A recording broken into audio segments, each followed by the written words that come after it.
In the quiet town of Elkridge, where life moved slowly and everyone seemed to know each other, October brought the start of hunting season, a time when families went into the woods, not for fun, but for tradition. It was a way of life passed down from one generation to the next. That's what Darren Mitchell told his neighbors when he and his wife Lisa packed their gear for a weekend trip to the woods. The couple had been married for nearly 2 decades. Darren was a 44-year-old mechanic with a strong build, a reserved personality, and a reputation for being a good neighbor. Lisa, 41, worked as a school librarian, known for her calm nature and friendly smile. They weren't flashy or dramatic, just quiet people trying to live simple lives. That Saturday morning, Darren told his neighbor that he and Lisa were heading up toward Black Bear Ridge, a rugged stretch of wilderness filled with dense pine, trees, winding trails, and deep ravines. They had gone hunting there many times before, and no one thought much of it.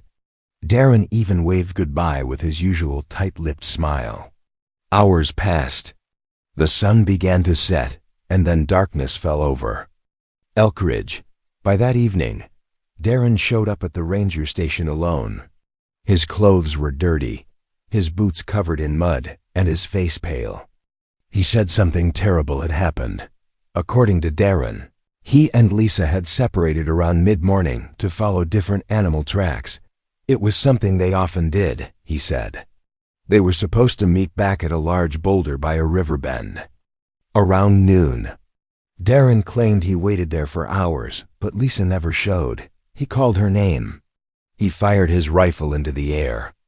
He even climbed up a nearby hill to look for her. Nothing, no movement, no response. At first, rangers thought maybe Lisa had simply gotten lost. Maybe she had fallen or injured herself. But Darren's story seemed too rehearsed, too mechanical. There was no panic in his voice, no tears, just a flat retelling of what he claimed had happened. Search crews were dispatched immediately.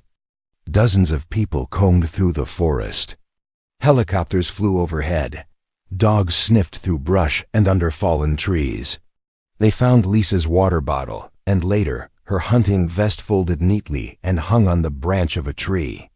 That detail stopped everyone cold. A missing person might leave a trail by accident, but folding a vest and placing it where someone could find it felt planned. It felt wrong. Over the next few days, the search expanded. Darren stayed at home, giving occasional statements to the police but never returning to the forest. He told officers he was emotionally overwhelmed. He didn't eat. He didn't answer phone calls. Lisa's family grew suspicious. Her sister, who lived out of state, said Lisa had been acting strange in the weeks before her disappearance, quiet, distant, and nervous.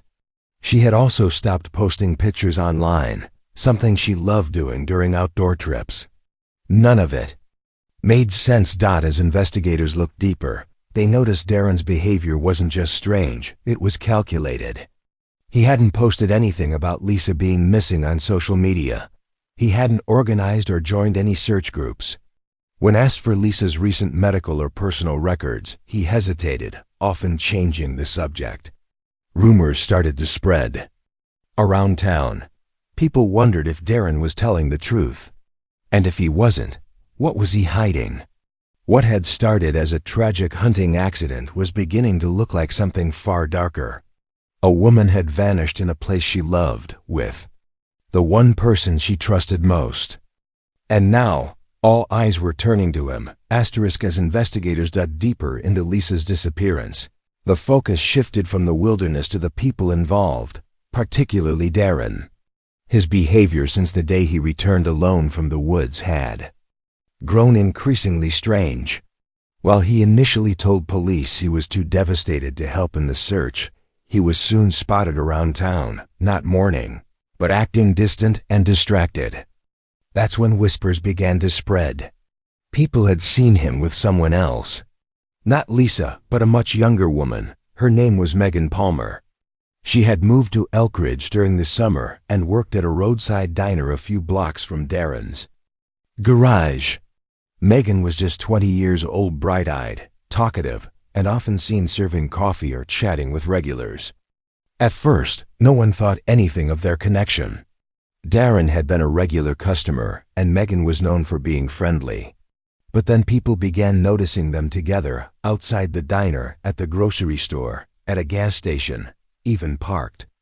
Together in Darren's truck late at night, what was first seen as casual friendship now looked like something else. Investigators interviewed employees at the diner, and some admitted they'd seen Darren waiting for Megan after her shifts. Others recalled how Megan had started dressing differently, smiling more, and occasionally leaving work early without saying why. None of it proved anything, but when detectives pulled Darren's phone records, the truth became impossible to ignore. There were hundreds of texts between Darren and Megan, some lighthearted, others more intimate. Many were sent late at night, long after Lisa had gone to bed. Even more telling were several images they had shared, photos from motel rooms, selfies near remote trails, and one that showed Darren holding a necklace Megan wore frequently at the diner. It painted a picture that Darren had worked hard to hide. This wasn't just a fling. It was something deeper, and possibly something darker. Then came the most shocking development. Just days after Darren reported Lisa missing, Megan disappeared. 2. She didn't show up to her shift at the diner. Her apartment, a small unit above an antique shop, was found empty. No sign of a struggle, no goodbye notes. Her phone was disconnected, her clothes gone, and her car was left behind at a bus station in the next town over. It looked like she had simply vanished. But when police reviewed the security cameras at the station, Megan was never seen entering or exiting the building. She hadn't bought a ticket. She hadn't boarded a bus. It was as if she had simply evaporated. That's when detectives realized the two disappearances might be linked in more than just timing. Darren had motive, opportunity, and now possibly an accomplice. They began to track his financial records and found more unsettling clues. Just days before Lisa vanished, Darren had purchased supplies that had nothing to do with hunting, camping gear, burner phones, and prepaid debit cards. He had also booked a room at a motel 2 hours away under a fake name. The picture was becoming clearer. Darren and Megan had likely planned this for weeks, maybe months. But what they didn't expect was how quickly the investigation would close in. Police now considered Megan a person of interest, and Darren a potential murderer. The community, once filled with sympathy for a grieving husband, now viewed him with suspicion and unease. Lisa's family was devastated, not just by her loss, but by the betrayal. It wasn't just that she was gone, it was the idea that she may have trusted the very person who planned her disappearance. The case was no longer about a woman lost in the woods. It was about a hidden affair, a vanishing act, and the terrifying possibility that two people had plotted the perfect crime and almost got away with it. The investigation had taken a dark and unexpected turn. Darren Mitchell was no longer just a grieving husband, he was now a suspect. Megan Palmer, once seen as an innocent small-town waitress, was now believed to be directly involved. With Lisa's body still missing and no trace of Megan or Darren, law enforcement agencies widened their search radius. But then, a tip changed everything. 2 hunters came forward with a report that, at first, didn't seem important. They said they had seen a man and a young woman walking through the woods far beyond Black Bear Ridge, where Lisa was last seen. The man had a scruffy beard, wore old clothes, and looked like he was trying to avoid people. The woman followed closely behind him, her hair tucked under a cap. The location they were spotted in was remote and wild, 20 miles from the nearest trail and inaccessible by car. The hunters didn't think much of it until they saw Darren's face on the news a few days later. That's when they made the call. Authorities immediately began searching the area. It was rough terrain, filled with steep slopes, loose soil, and dense underbrush. After several hours of hiking, they stumbled upon something chilling, an old hunting cabin hidden deep in the trees. half swallowed by vines and rotting from years of neglect. It wasn't marked on any maps, but locals later confirmed it had. Once belonged to Darren's uncle, who had passed away years earlier. The cabin's door was unlocked. Inside, investigators found signs of recent activity. There were 2 sleeping bags on the floor, empty food cans piled in a corner, and a set of clothes that matched the ones Megan was last seen wearing. The fireplace still had warm ashes, meaning someone had been there very recently. On a shelf above the sink, police found Megan's cell phone, dead and dusty, but unmistakably hers. What was most disturbing was what they found in the corner of the cabin, half burnt. Photographs of Darren and Lisa. Some had been torn in half before being thrown into the fire. There was also a bullet casing on the floor, placed carefully in a plastic bag tucked under the mattress. It was the same caliber Darren had used for hunting. Not far from the cabin, a small area of disturbed soil caught the eye of one of the detectives. When they began to dig, they unearthed something that confirmed everyone's worst fears: a shallow grave. Wrapped in an old tarp, the body of a woman lay buried beneath the earth. The decomposition made identification difficult, but the clothing matched what Lisa had worn the day she went missing. Later DO results confirmed it was her. She had been shot once in the back. The angle and depth of the wound suggested she hadn't seen it coming. There was no struggle, no sign she had even known what was about to happen. It was a cold, calculated execution. The murder weapon was missing, but everything else pointed directly to Darren. He had the motive, the location, and now a buried body.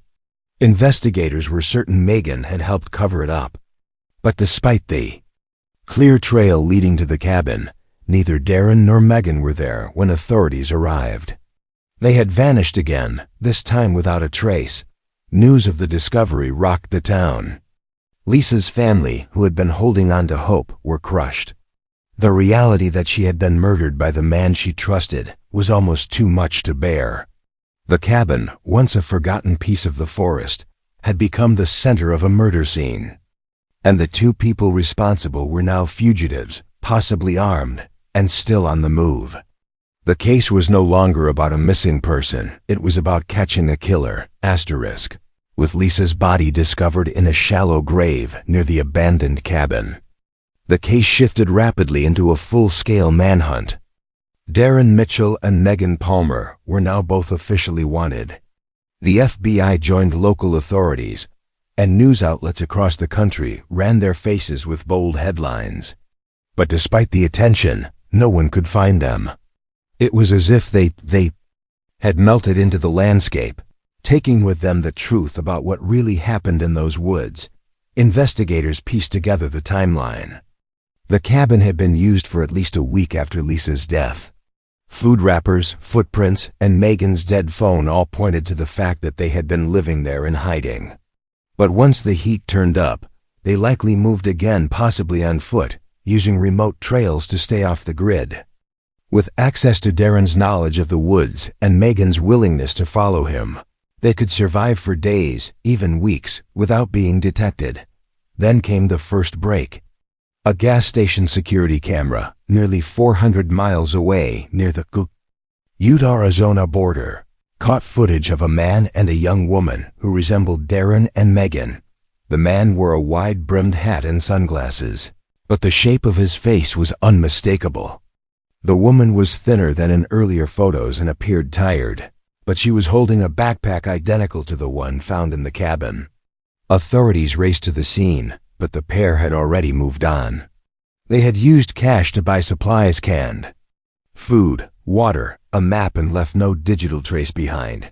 The pressure on law enforcement was growing. Every hour that passed was a reminder that 2 people, a killer, were still out there. Helicopters scanned the mountain ranges, drones flew over canyons, and every ranger station in a 3-state radius was given photos of the suspects. Officers started checking all old hunting lodges and cabins within a 100-mile radius, hoping the pair had stopped to rest. They also questioned Megan's old co-workers, hoping to find any clue that might hint at where they could be headed. Most said she had no family ties, no close friends outside of Darren. Then came a second tip. A hiker reported seeing a makeshift camp in a remote area just south of Flagstaff, Arizona. When officers arrived, they found an empty fire pit, torn blankets, and food packaging that matched items bought at the gas station. But there was something more chilling. A hand-drawn map was found near the site, showing a crude path through the nearby canyons. One spot was marked with a red X. When authorities followed the trail, they stumbled upon a hidden cave tucked behind brush and rock formations. Inside, lying on the dirt floor, was Megan. She was weak, dehydrated, and covered in bruises. A loaded backpack was beside her, along with empty water bottles and the same necklace she had worn in diner photos. She didn't try to run. She didn't even speak at first. Paramedics rushed her to a hospital while officers searched the surrounding area for Darren, but he was gone again. No footprints, no gear, no blood. It was as if he had vanished into thin air. Inside the cave were more disturbing items: a burner phone with deleted messages, a notebook with strange entries, and photos of Lisa, some crossed out with ink. It became clear Megan hadn't just been along for the ride. She was deeply involved. But the question remained, was she running with Darren, or was she running from him? The manhunt continued. The mystery deepened. And with Darren still missing, everyone feared what he might do next. In the days following Megan's discovery in the cave, the nation watched with anticipation. Authorities were finally closing in, yet the man responsible for Lisa's murder was still at large. Megan, now in custody at a secure hospital ward, remained silent for nearly 48 hours. Doctors said she was physically stable, but emotionally shattered. She rarely made eye contact. She flinched at sudden sounds. Something about her had changed. She no longer looked like the carefree waitress Darren had charmed just months before. She looked like someone who had seen too much. Eventually, she started to talk, first in fragments, then full confessions. What she revealed stunned investigators. Megan claimed Darren had planned Lisa's murder for nearly 6 months. According to her, Darren had grown tired of his marriage and wanted a fresh start. But divorce, he said, was too expensive and messy. He believed that if Lisa died during a hunting trip, it would look like an accident. No one would question it. Megan, caught in the throes of infatuation, agreed to help. She admitted she waited in the truck while Darren lured Lisa deeper into the woods. He told Lisa he'd spotted a deer and wanted her to take the shot. When Lisa turned her back, he pulled the trigger. He wrapped her body in a tarp they had hidden in advance and carried it to the cabin. There, they buried her under shallow earth. Megan said she was horrified, but too scared to walk away. Darren had promised they'd disappear together, start over somewhere far from Elkridge where no one knew their past. But things didn't go as planned. After the search for Lisa intensified and the media began swarming the town, Darren became paranoid. He changed their route constantly, avoided technology, and started sleeping with a loaded gun beside him. Megan said his behavior became erratic. He stopped speaking to her for hours, sometimes days. He blamed her for slowing him down. At night, he talked to himself. He dug fake graves in the woods, convinced someone was tracking them. She said he no longer looked like the man she had fallen for. He looked like someone unraveling. The final days in the cave were the worst. They had run out of food, and Darren had gone to find supplies. He gave Megan strict instructions not to leave the cave, warning her that if she did, he'd disappear and never return. She waited 3 days, surviving on melted snow and scraps. He never came back. Authorities believe Darren may have used that final supply run to vanish for good. He could have hitchhiked, stolen a vehicle, or even died in the wilderness. But without a body, no one could be sure. His name was added to the FBI's most wanted list, Trails, airports, bus depots, all were placed on alert. Yet Darren Mitchell never surfaced again. Megan was charged with multiple crimes, including accessory to murder and obstruction of justice. In court, her defense portrayed her as a manipulated young woman seduced and controlled by an older man. The prosecution argued she was a willing accomplice. The jury found her guilty on lesser charges. She received a 15-year sentence with the possibility of parole. The judge called her both a victim and a villain. Lisa's funeral was held in Elkridge 6 months after her body was found. Her children, now adults, gave tearful eulogies. The town that once trusted Darren stood in silent disbelief. The hunting trip, they thought, was just another weekend. Tradition had become one of the darkest stories in the town's history. Years later, some still claim to have seen Darren in the desert, in bus stations, even in Canada. But none of the leads have ever led to anything real. He remains a ghost, proof that sometimes the most dangerous predators don't live in the wild. They live in your home, wear your ring, and call you their wife.